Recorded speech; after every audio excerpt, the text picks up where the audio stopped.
السلام علیکم ملګرو اف جی ټي وي ته ښه راغلاست.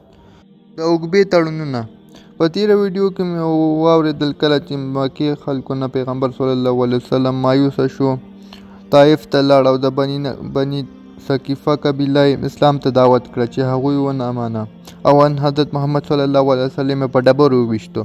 نو حضرت محمد صلی الله علیه وسلم د حج پر مهال د ربو بېلابېلو قبایلو اسلام ته دعوت کړل، تر هغه چې د بعثت په 11 کال حضرت محمد صلی الله علیه وسلم شپږو تنو یثربي خزرجیانو سره له مکې بهر د اوږبې په نامه یو ځای کې لیده کاته وکړل او اسلام ته یې راوبلل او د قرآن کریم سورتونه یې ورته تلاوت کړل. دغو شپږ تنو اسلام ومانه او ژمنه یې وکړه چې 1 کال وروسته بیا هم په همدې ځای کې سره وویني. د بعثت په 12 کال په نوموړي ځای کې 12 تنو یثربیان له حضرت محمد صلی الله علیه وسلم سره وکتل او په یو لړ موضوعات هوکړه ته ورسېدل چې د اوږبې د تړون په نامه مشهور شو.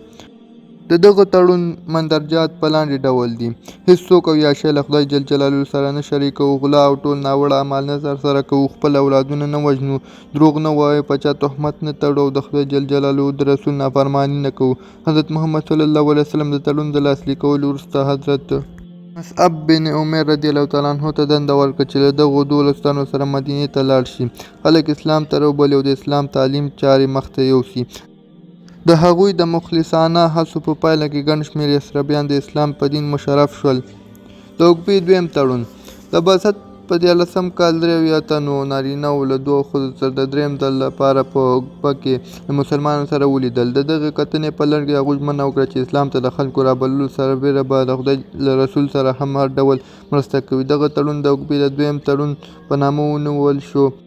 د دغه تړون په لړ کې لاندې پرېکړې وشوې: موږ د خدای جل جلاله د پیغمبر هر حکم ته مثبت ځواب وایو، مالي لګښتونه یې په غاړه اخلو. کله چې حضرت محمد صلی الله علیه وسلم مدینې ته تشریف راوړي موږ له هغه سره هر ډول مرسته کوو او له هغه څخه داسې ملاتړ کوو لکه چې له خپل اولاد او د خپلې کورنۍ له غړو سره یې کوو.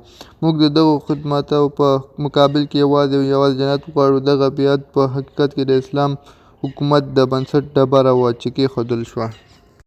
درېیمه برخه تر همدې ځایه وه او که وشي زموږ یوټیوب چینل هم درسره سبسکرایب کړئ.